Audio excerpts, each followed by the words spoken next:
Dylan Butler joins us, and Dylan, it has been one of those Wall Pass Wednesdays where the first hour of the show was completely and totally off the rails, and I mean it in a good way. Because we started talking about topics, and then because of how things are on Wednesdays, and you know how this goes. Wall Pass Wednesday, we bring ideas. Everybody brings ideas to the table. I have my question of the day. Those kinds of things. And it evolved into a discussion about where Greg Berhalter could be kiffined on the way home if the U.S. has a disastrous group stage. Where could he be fired? What tarmac could be an inconvenience for him, but not an inconvenience for the rest of the national team so they could make their way home? And then trying to figure out who could be the new head coach at River Plate. And if you combined the resources of Messi, Bielsa, and Tata Martino, and maybe Mauricio Pochettino, and mentioning that Gabriel Heinze was a top 5 candidate from our friends at TEC, that's where we were this morning, Dylan. We were so no mention of Caleb Porter in any of that. No. There was no mention of Caleb Porter. He has already been kiffined. So he was right there in Columbus. He's been kiffined already. That's where we were. And we even have a QOD for you. But first, before we get into the QODs and everything with Dylan Butler, how were your games this weekend? How were my games this weekend? Yeah, I mean, I think I only had a game Friday. This week was just a Friday night game. It was as expected. I think it was a lopsided game, but it moved. It wasn't like 64-0. So it allowed you enough time to put out points for both teams. And when the losing coach, texts you later that night, like, watch the broadcast, it was so great. Thanks for mentioning all our guys and our program. That's that makes you feel good too. So yes. So when you have one of those games that's not a running clock, and you're trying to sit there and come up with fun facts the whole time and make sure that everyone's represented, and because that's key when you're doing a high school broadcast, is you make sure that you're being equitable and you're saying nice things about both sides, even if the game turns into a bit of a runaway. So no, the funny thing, John, going forward, and you could appreciate this, is like in my brain, I'm trying to project sort of how this league will wind up, and like the playoff matchups that best suit me. Like, yes. Like, I want to have like these two teams, are like Chaminade and Kellenberg are like sister or brethren schools, but they're rivals. It would be a great Long Island game. Like, I want those teams to play and us do that game, and then the winner of that plays St. Anthony's, another rivalry game, and then the winner of that, like, I'm trying to somehow try to push this narrative. As you should. Absolutely. That is absolutely how it happens. Like, that's the harder part. Yes. It has to be mandated. Since Dylan said it, it has to be so. Let's see. So since you're sporting your Yankees gear again, it's Yankees gear. There it is, Yankees baseball. As well as. And where's the mug? There you go. See, he's all Yankeed up this morning. And we talk about budgets and spending, because we know that only a certain number of clubs can chase after Aaron Judge. Question from Coco on the Twitch pitch. If Dylan had to build a Club Legends front office for an MLS club, which club would it be and who is in it? Wait, so a Club Legends front office. So I'm like if you were doing San Jose, would it be Winalda and Wando going clash? And all right, kind of a thing. So if you had to build a Club Legends front office for an MLS club, president, technical director, coach, who would it be? Which club would it be, and who's in it? Coco brings it every Wednesday. That's a good question. Mm-hmm. Because like I feel like you don't want to just throw names there, right? Like they should have some ability, right? So, and any club you name, you probably could have Alan Gordon as a part of the discussion, but that's just me. I was literally about to go Galaxy and bring Landon Donovan into the fold, right? Like you've already got Greg Vanney. I don't know if you consider him a legend. Like he doesn't have his Landon Donovan like trophy or not trophy. What do they build for him? Well, They what built statues? a statue. Yeah, they don't have a Greg Vanney statue, right? But he's a Galaxy original, so he's already in the coaching spot. Maybe you put Landon as like that technical director or sporting director, whatever, like your GM. What Yeah, about David Beckham? and you he's already got a job. How about Keno? Bring Keno back. Okay. All right. Um, All right. So president, TD, and coach. Yeah, I mean, I like again. You've got Vanny as coach. Okay. So maybe I'm cheating there a little bit. TD Donovan. Donovan is your TD. Who is their goalkeeping coach? Because if it's not, it should be Kevin Hartman. Yeah, exactly. Right, like so he could be your goalkeeping coach. So then, who's your club president if you're LAG? Yeah, who would be the president? I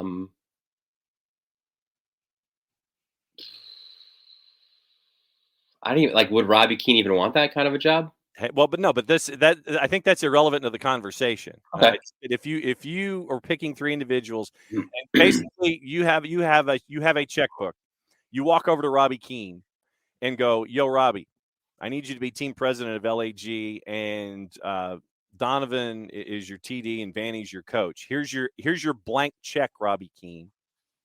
Yeah, let's do that. I think that's acceptable. So there you Yeah. go. So Coco's asking, where would Wando fit in San Jose?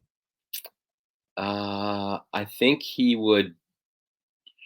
I think wouldn't he be your team president because he's already showing stuff with the fans? He's already going shirtless in the crowd, that kind of a thing. Yeah, I don't think he has the. I think he'd be sent off way too many times from the touchline with like I could totally see like a Wando outburst and like Ismail Elfat being like, just get out of here, just go, get off the touchline. Elfat looks at him and goes, hand up. Yeah. And he cocks his head. He waves his finger. You could have Wando. Yeah, Wando could be like a team president. Who again? You could bring Gordon into this mix again, right? Yeah. San Jose. How about like Ronaldo? Right?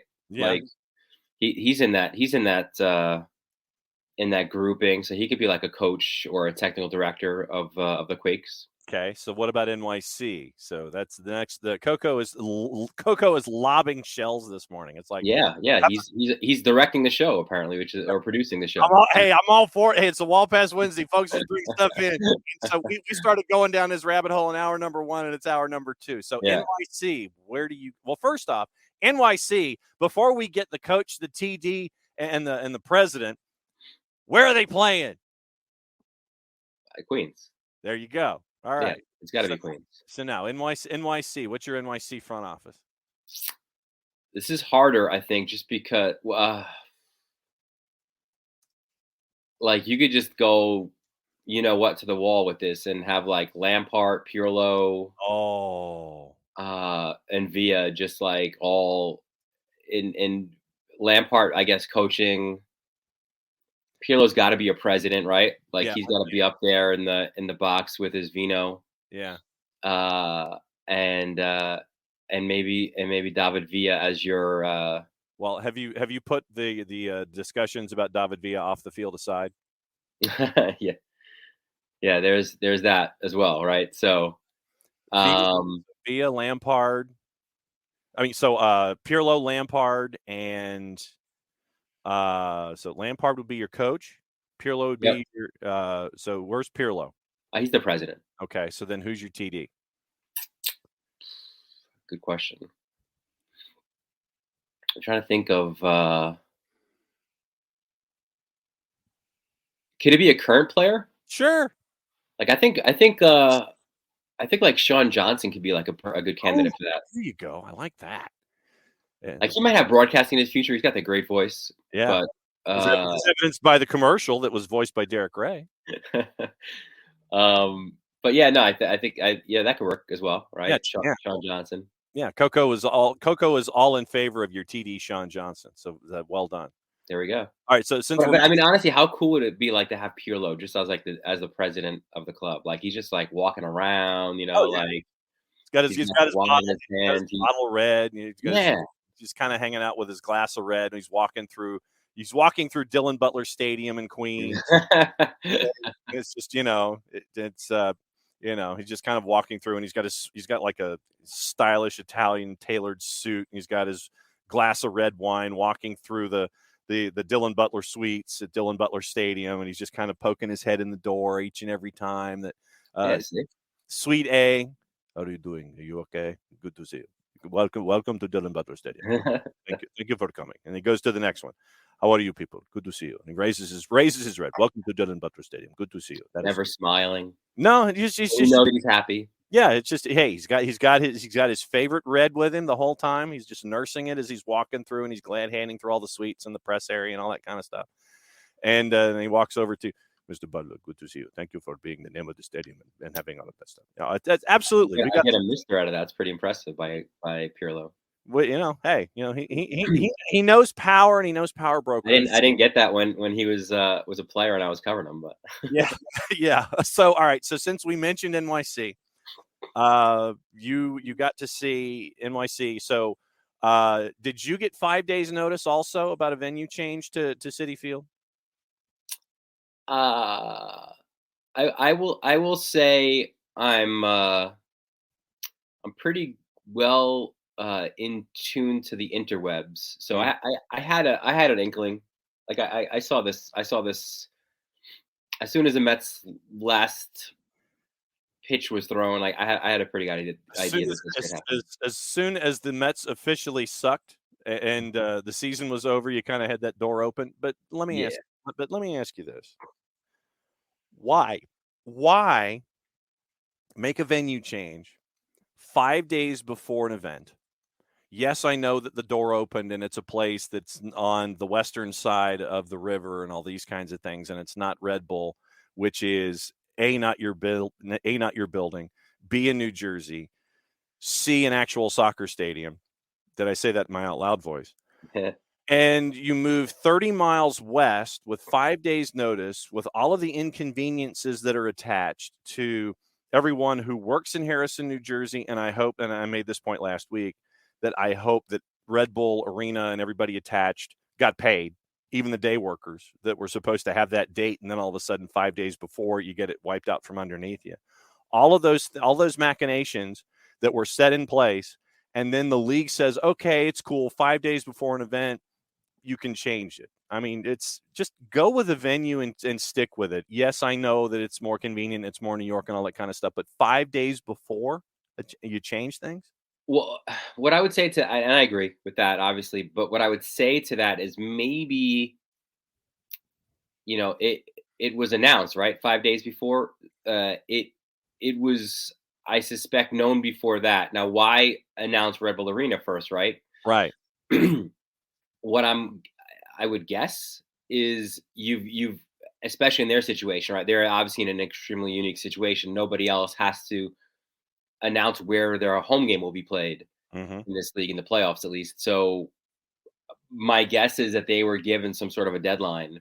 Like, we need to know 2 weeks before or 10 days, whatever the number is.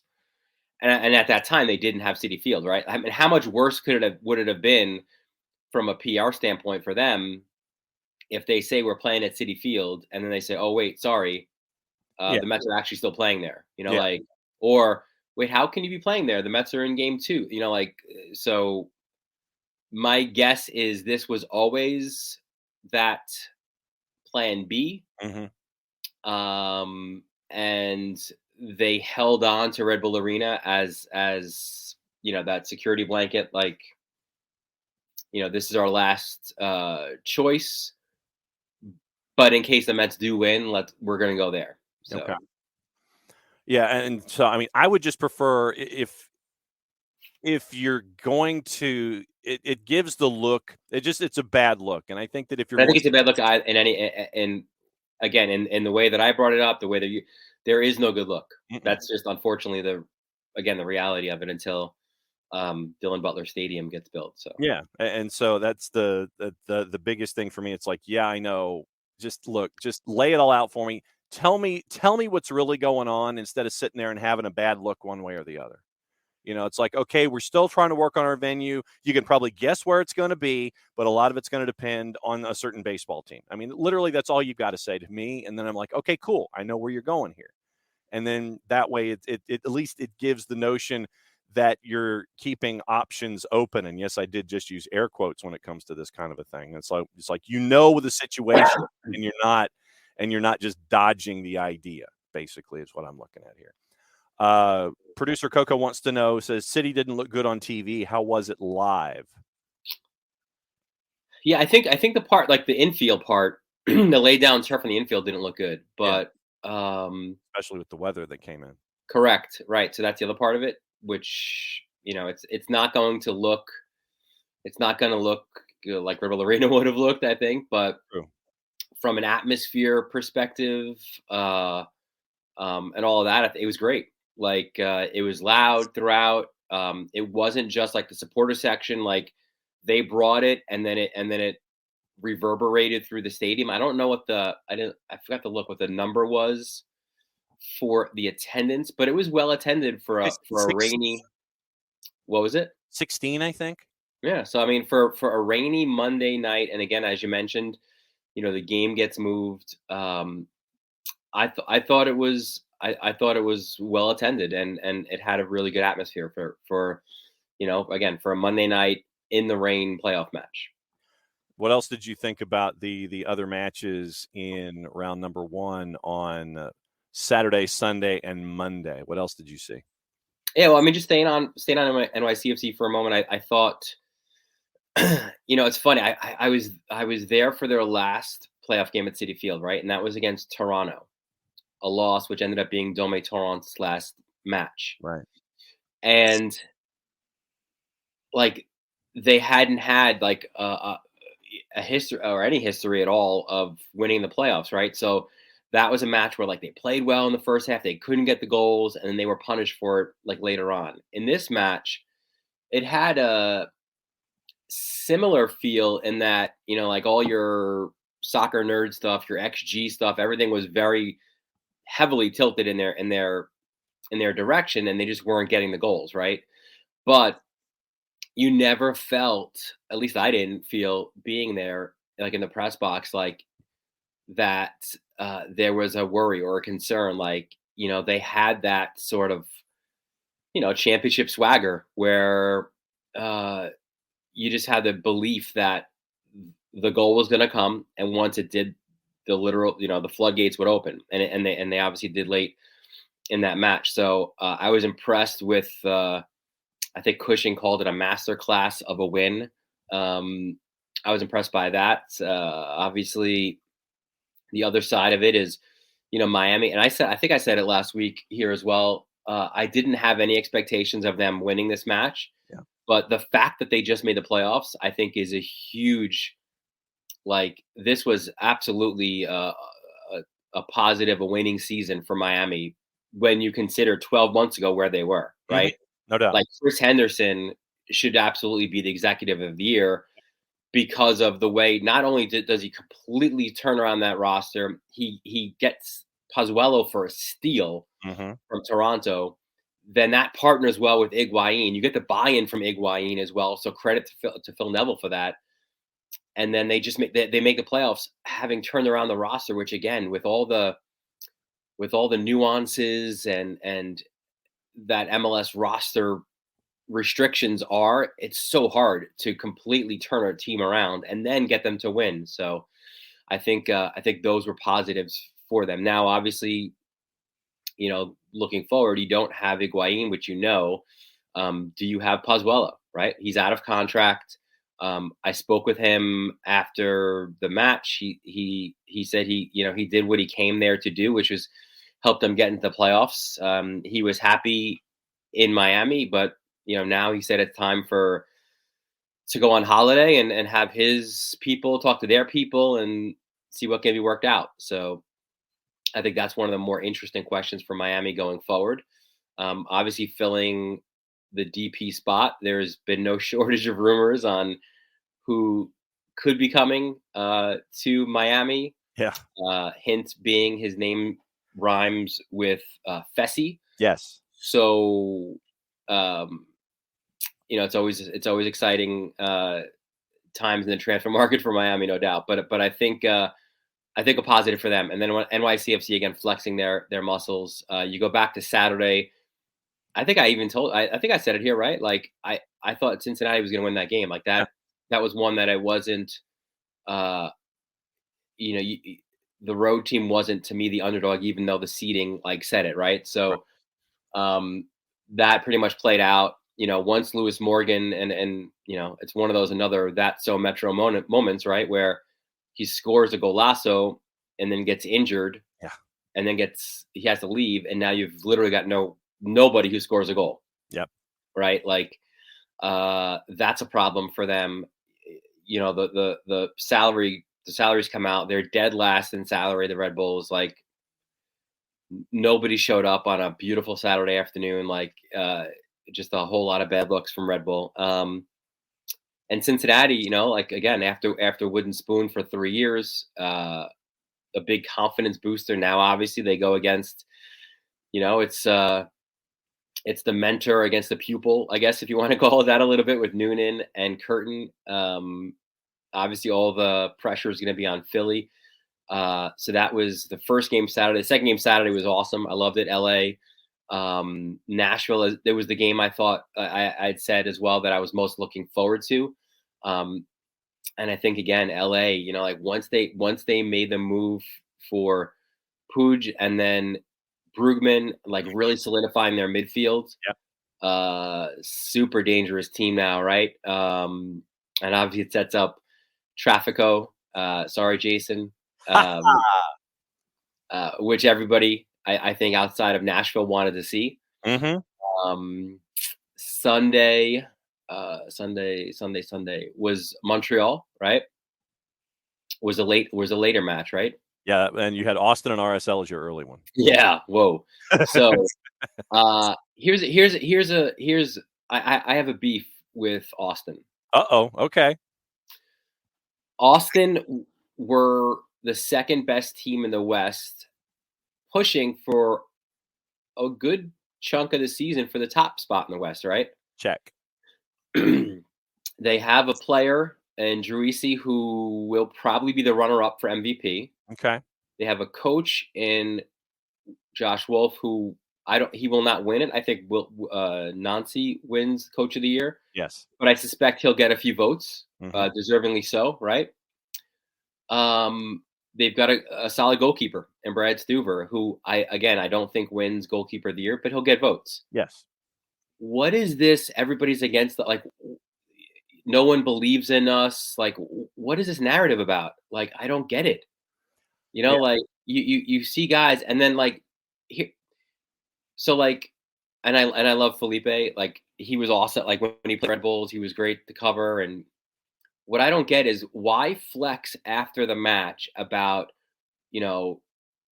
essentially, we're keeping receipts kind of a deal when you were down 2-0 in the first half, like to Salt Lake. Like if you won 4-0, go ahead, flex on Twitter, right? But I just don't get it. Like I mean, I get it from the sense of that's a cool narrative to have in your locker room and a good rallying cry for your whole team, but it's not based in reality, right? Like, is anyone saying that they're paper champions or they're not real? Like, You're the new guy. You don't deserve to be. I'm guessing. I don't know. To me, I have no basis in fact in any of this. I was trying to psychoanalyze why possibly Austin would sit there and it's like, we're the new guy. Everybody else is an established franchise. We're the new guy here. You wouldn't expect us to be this good this quickly. All those kinds of things. That's the like only don't go down that Adrian Heath rabbit hole. Like it's not a good look.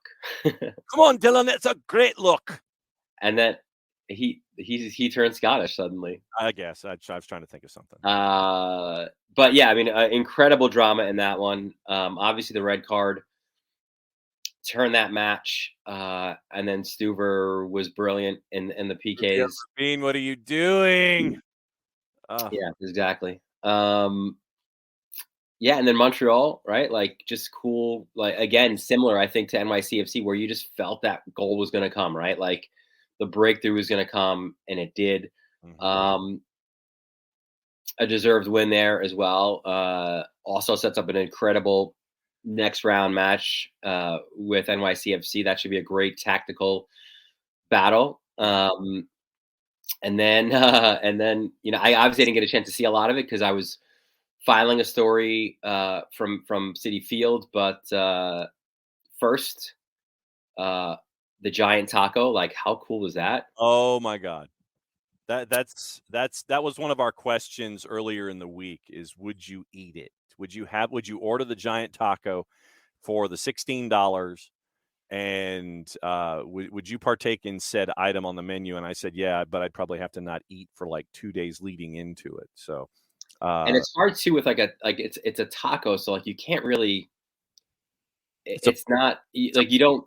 It's not nachos. You don't share that. no, that's and if they did it in a soft corn tortilla, I'd be all over it. I mean, just a Mm. soft shell, but the hard shell for me justifies the pizza box But because do you think that that dude, like, he had no idea, right? Like that again. That's like, I'm a big Seinfeld fan. That's like the old school, ice cream on Costanza's face, right? Like at the with the great seats for the Orioles Yankees game, like, and the announcer like, oh, that guy's having fun today, and he had all Mhm, the the syrup all over his face and the chocolate ice cream over his face. Like that dude, when he went to the concession stand and it said, "I would like a giant taco, please." mhm.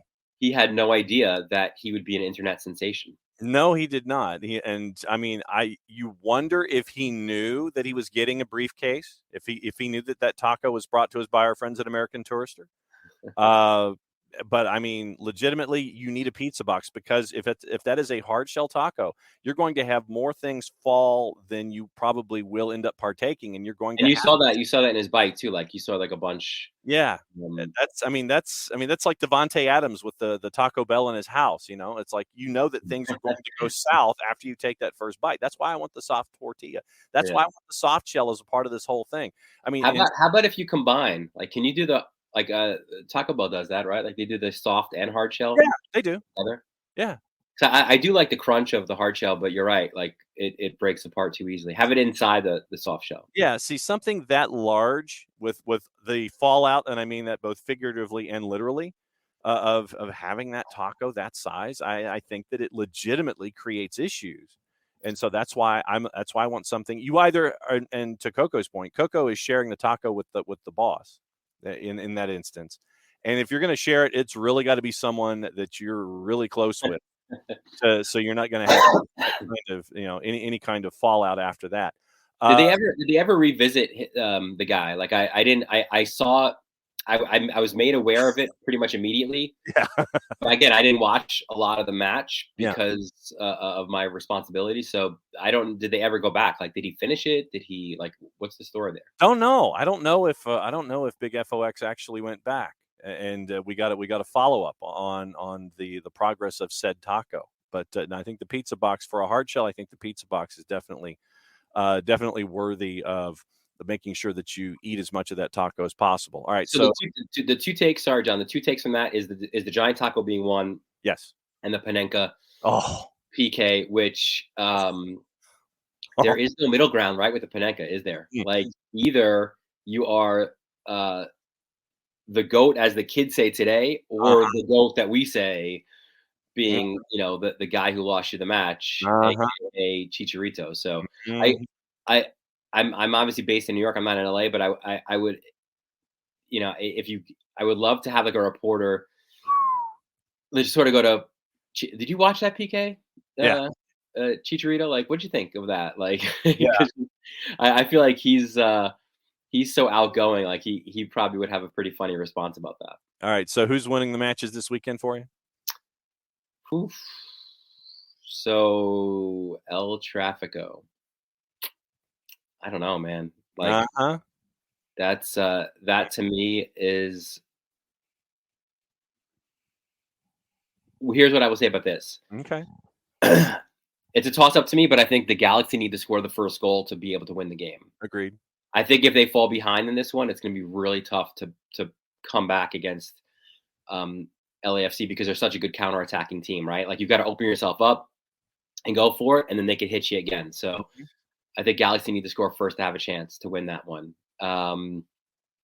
What about Spider-Man pointing to each other? Yeah. Really insensitive. I'm going to go, sorry, the world's biggest underdogs. I'm going to go Austin against Dallas because I think, again, it comes down to a couple things in the playoffs, goalkeeping and a guy who could find ways to be a difference maker, and that's what Druisi is. Yep. And I don't think Dallas has that really. Like, they've got solid pieces, but they don't have that guy. In the East, I think Philly wins. I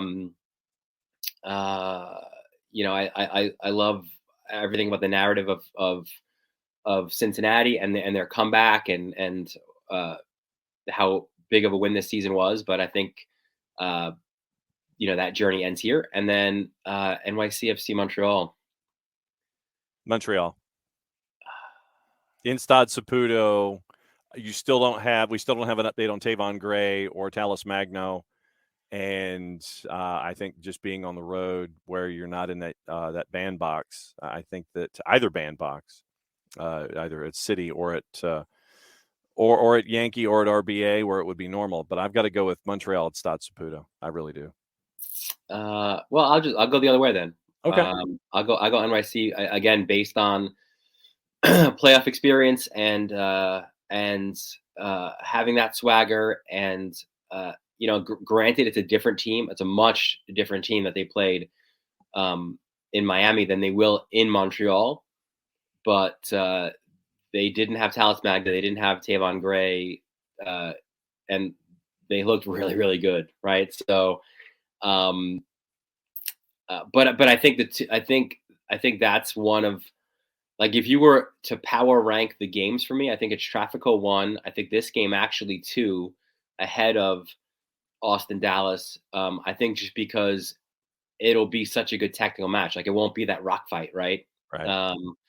I think Austin 3 and then Philly 4 in the games that I'm looking forward to seeing. Okay. What is going on with you and MLSsoccer.com and OSDB? What's the latest? Good question. So obviously, playoffs happening MLS. I'll probably do like an early conference final preview, I guess, for OSDB. I haven't thought about that yet. Got 2 high school games as well coming up this weekend. I've got a Friday night game in Sayville, which, if you know my neck of the woods, is a local ride, which is nice. Mm-hmm. So like 5 minutes down like Main Street. And then Saturday night I have a game as well. I don't anticipate either of these games being close either, unfortunately. Okay. So maybe a running clock gets you out early and we'll rock and roll from there. But Dylan, as always, great to have you here on Wednesdays where the show goes off the rails, and I'm just hanging on for dear life for a full 2 hours. But thanks a lot. Coco will work. We'll take you through it. Don't worry about it. No doubt. Yeah, Coco and everybody's been great this morning about everything and all the ideas when it comes to questions of the day and all that kind of stuff here on the Wall Pass. We'll see you next week, my friend. All right, buddy.